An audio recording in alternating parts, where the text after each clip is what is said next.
ကိုယ်စိတ်လေးကိုကောင်းအောင်ထားနိုင်ပြီဆိုလို့ရှိရင်တဲ့အဲ့ဒီကောင်းကောင်းပြုပြင်ထားတဲ့စိတ်လေး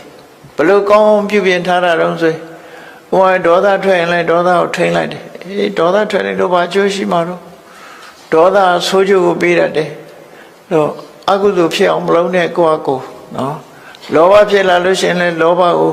စဉ်းစားဆင်ញဉာဏ်နဲ့ထိန်းနိုင်တယ်မောဟဖြစ်လာလို့ရှိရင်လည်းပျောက်ကင်းအောင်ထိန်းသိမ်းအဲ့ဒါလို့ထိန်းနိုင်လို့ကောင်းသွားတဲ့စိတ်ကလေးဟာတဲ့နာတမာတာပိတ္တကိရာအမေဖေကလုတ်ပေးနိုင်တာတဲ့နော်အမေဖေလုတ်မပေးနိုင်တာတွေထောင်ပေးနိုင်တယ်လို့ဒီစိတ်ကပေးနိုင်အမေဖေကမပေးနိုင်တဲ့စိစိမ်ချမ်းသာတောင်ဒီကိုယ့်ကိုထိမ့်သိမ့်လိုက်တဲ့စိတ်ကောင်းလေးကပေးနိုင်တယ်ဖန်တီးပေးနိုင်တယ်အင်ကြီးဝါပိဿညာတကဆွေတွေမျိုးတွေကကိုယ့်အကောင်းဆုံးဖြစ်အောင်ကိုယ်မလုတ်မပေးနိုင်ပြီပဲဟောဒီစိတ်လေးကလုတ်ပေးနိုင်တယ်လို့တမ္မာပဏိတံစိတ်တံတေယသောနံတတော်ကလေးအမေဖေကပေးတာတဲ့ပိုကောင်းတယ်ပိုကောင်းတဲ့အဆင့်ကိုပေးနိုင်တယ်ဆွေတွေမျိုးတွေကကုညီနိုင်တာတဲ့ပေးတဲ့အရာတဲ့ကိုပို့ပြီးတော့ကောင်းအောင်ပေးနိုင်တယ်လို့သူဆိုလို့တယ်ပေါ့အဲ့ဒါနဲ့ပတ်သက်ပြီးတော့ဘာအကြောင်းကိုခေါ်တာလဲဘာကြောင့်ဒီစကားကိုခေါ်တာလဲဒီကထာလေးရဲ့ဓမ္မရတ္တကိုနားလည်ထားဖို့နော်ရသော်ပြပြောတဲ့စကားခေါ်ကြတဲ့ဆုံးမတာလေးကိုနားလည်ထားဖို့တမ္မာပဏိဟိတဆိုတဲ့စိတ်ရဲ့တန်ဖိုးကိုမြတ်စွာဘုရားဟောတယ်နော်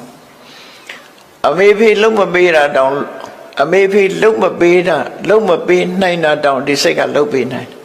ဆွေတွေမျိုးတွေမကူညီနိုင်တဲ့အရာတောင်သူကကူညီပေးနိုင်တယ်လို့ဆိုလိုတယ်အဲ့တော့ဒီတရားကိုမြတ်စွာဘုရားဟောတာအကြောင်းတစ်ခုကြောင့်ဟောတာပဲဖြစ်တယ်ဘာလဲလို့ဆိုလို့ရှိရင်ဒီဇလန်းထဲမှာလည်းအဆိုးလည်းပါတယ်အကောင်းလည်းပါတယ်ဒီဇလန်းလေးဖြစ်ပေါ်လာပုံလေးကဘာတော့ဆိုရင်တာဝတိမျိုးနဲ့အလှမ်းกว่าတဲ့နေရမှာသောရိယဆိုတဲ့မြို့လေးတစ်မြို့ရှိတယ်အဲ့ဒီမြို့မှာသောရိယဆိုတာတထေသားတယောက်ရှိတယ်တငယ်ချင်းအပေါင်းအသင်းတွေနဲ့ရေချိုးမလို့ရှင်းတော့ကတော့ရေချိုးတယ်ဆိုတာမြစ်သွားချိုးကြတာများတယ်ဒီကနေ့ခေတ်လို့ကိုယ့်ရင်ကိုယ်မှာရေချိုးကနေနဲ့ချိုးတာမဟုတ်ဘူးမြစ်ထဲမှာရေကူးကြတယ်ရေကစားကြတယ်မြစ်ကိုသွားချိုးတာဝိသခါတို့လည်းမြစ်ချိုးတာပဲအကုန်လုံးမြစ်ချိုးကြတာတထေးတွေ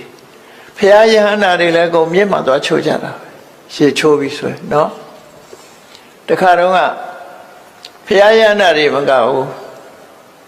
ရာဇဂိုပြည်ကဗိမိသာရမင်းကြီးတောင်မြစ်သွားရေချိုးတာရှင်မင်းနေတောင်မြစ်သွားချိုးတာနော်မြစ်သွားချိုးတာတခါတော့ကယဟန်တွေကမြစ်မှာရေချိုးနေကြအတော်နဲ့မပြီးဘူးရေစိန်ချိုးနေကြတာပူတဲ့ချိန်ဖြစ်လေဗိမိသာရမင်းကြီးကလည်းပဲကိုရံတော်တွေနဲ့လာပြီးရေချိုးလို့ယဟန်တွေမပြီးသေးလို့စောင့်နေဟောချိုးတဲ့အချိန်ကလည်းပဲနေ့လည်းပဲအနေညနေပိုင်းထိချိုးတာကိုတော်တွေကအတော်နဲ့ဘယင်းလာလာမှန်းသိရတဲ့နဲ့အတော်နဲ့မပြီးတော့ဆိုင်းနေရကိုတော်တွေပြီးတော့အချိန်ကတော်တော်လေးနောက်ကျသွားတယ်ဗေမိသာရမင်းကြီးကကိုတော်တွေပြီးမှရေချိုးတဲ့ခါကျတော့ဘယင်းမဲဖြစ်ဖြစ်မြို့တကားပိတ်ချင်ရောက်ရင်ချောင်းဆိုပိတ်သွားတာမြို့တကားရဲ့ဖွင့်ခွင့်မရှိဘူးအဲ့တကမှုမှာအာနာအပြည့်ပေးတာဖြစ်တယ်ဘယ်သူမှဖွင့်မပေးဘူး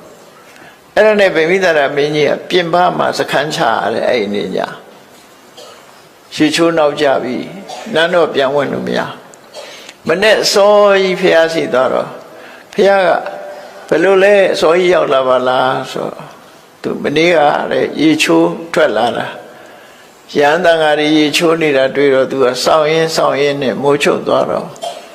မြို့ပြန်လို့မရဘူးဒါကြောင့်ဆိုရဆိုမြတ်စွာဘုရားကိုရော်လေးခေါ်ပြီးဆုံးမတယ်နော်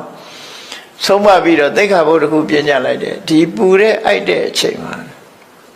နော်တစ်ပတ်နှစ်ပတ်အတွင်းကိုရေမချိုးရဘူးဆိုပြီးယဟန်တွေကိုရေမချိုးရဘူးဆိုပြီးတော့သိက္ခာပုဒ်ပြညတ်တာ နော်အဲ့ဒါလို့နှစ်ပတ်မှတစ်ခါလောက်ရေချိုးရမယ်ဟာမျိုးမြတ်စွာဘုရားပြညတ်လိုက်တာအဲ့ဒါနဲ့ယဟန်နေ